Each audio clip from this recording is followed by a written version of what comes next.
My presentation will be very brief about how we go about implementing active transportation projects. First of all, an introduction to York Region. We have a very large geography, about 3 times the landmass of the City of Toronto, but about only a third of it is urbanized. So roughly the City of Toronto size area in York Region is Richmond Hill, Vaughan, and Markham, and they make up roughly about 80% of our population, which is a total of 1.1 million people with about 525,000 jobs. We, as the region, part of a 2-tier municipal system, we control the arterial road network, which is generally a 2 kilometer grid system, and our local municipalities are responsible for the collector roads. That distinction is very important when it comes to active transportation, and I'll get to it later on. We collaborate, of course, very closely between ourselves and our local municipalities in planning our transportation system, and that includes our cycling component. So roughly at the same time, all major municipalities in York Region completed cycling master plans. There are also trail master plans that all our municipalities have as well. So together, those plans form a coordinated and comprehensive network across York Region. At the regional level, this is what we have. It's about a 520-kilometer network of bike lanes, multi-use paths on road boulevards, paved shoulders, and our arterial roads. As I said earlier, the arterial roads play a major role because this is probably true in most regional municipalities. The arterial road grid network is generally the most complete grid system in a municipality and provides the most direct connections between places and destinations. So the arterial roads play a larger responsibility, if you will, in providing a right-of-way for active transportation, not just for traffic movement. One of the key highlights of our network plan is this lake-to-lake route. We envision it as the backbone, a north-south backbone of our entire network. It provides the focus, in essence, for the rest of the network to connect to provide connectivity to other major routes in the trail system or on the on-street system that our local municipalities and ourselves will build. The lake-to-lake route is about, in total, 120 kilometers, connecting Lake Simcoe to the north, all the way through the City of Toronto, and then getting on to Lake Ontario. We have just finished, in essence, the functional design study for this route, and the next step really is to find money to do the detailed design and construction.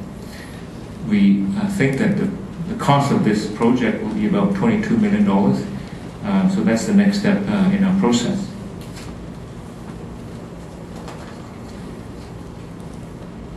The way that we go about constructing our network is essentially through our road construction program. In essence, any time that we touch our road right-of-way, any road right-of-way under our jurisdiction, we will look at what the cycling need is, whether that need has been satisfied, and whether we can improve upon it.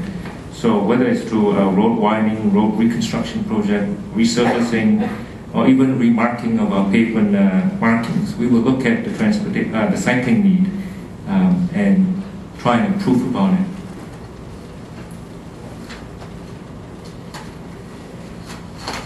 Our network, our long-term plan, includes pieces that are not in our jurisdiction. It's actually under our local municipal jurisdiction.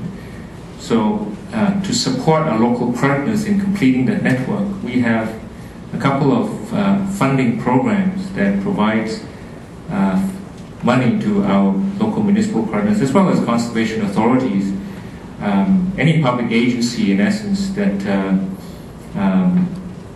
that have projects that they would like to build, significant projects in active transportation that they'd like to build, and we will provide funding to them up to 50% of the cost of the project. We have, through these two programs, commit $1.5 million annually to helping our partners. These two programs have been in operation since 2007, so up to this point we have allocated and provided, in essence, $6 million altogether for active transportation projects by our local partners. Just an example, this map shows the projects that were funded on the pedestrian cycling municipal partnership program. There's been 19 projects that were funded, totaling $3 million. They include 4 bridge projects, 15 kilometers of bike trails, 10 kilometers of boulevard multi-use path. And this is the network that we have today.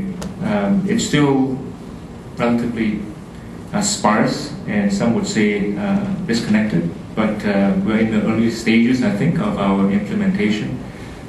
We've only been in it for the past 4 years, and we have still much to do. But we are moving quickly, we hope, through our construction projects and through moving ahead with our significant projects like the lake-to-lake. So we're taking small steps, but steady steps. We're taking every step, every opportunity that we have to build active transportation projects.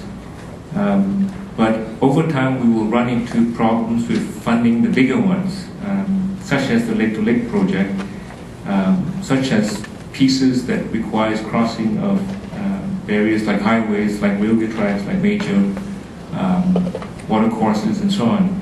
And we will need additional support from our provincial partners, from our federal partners as well.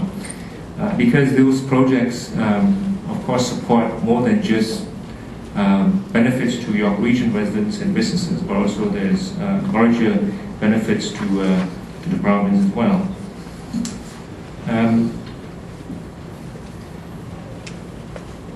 This slide is just to indicate to everyone that if you look at every major city in the world, they have transportation systems that integrate. They are multimodal and integrates roads, highways with transit, cycling, and walking facilities. There are no major cities in the world that only have one mode of transportation.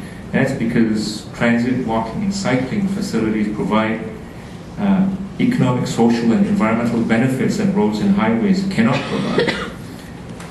So the GTA is no different. We have to provide a multimodal system. And active transportation has to be an integral component of it. In York Region, we are protecting corridors. We are dedicating rights of way for active transportation. We are doing our part to protect, plan, and build a regionally significant cycling network. As part of our managing congestion strategy. We hope that others in the GTHA sees our approach as being applicable in their municipality as well, and we hope that the province recognizes the same approach as being important. Just to give you some statistics, in the morning peak period in the Greater Toronto, Hamilton area, there are 1.25 million trips made that are less than 5 kilometers long. 1.25 million trips. And only 1% of those trips are made through cycling, while about 47%, about 600,000 trips are made by car drivers. So there's a huge opportunity, I think, for us to shift some of those trips to active transportation so that those trips aren't contributing to traffic congestion on our roads and highways. So that's why I think it's very important that we invest in active transportation, and it's important that we invest in it now. Finally, if we build it, they will come. Thank you.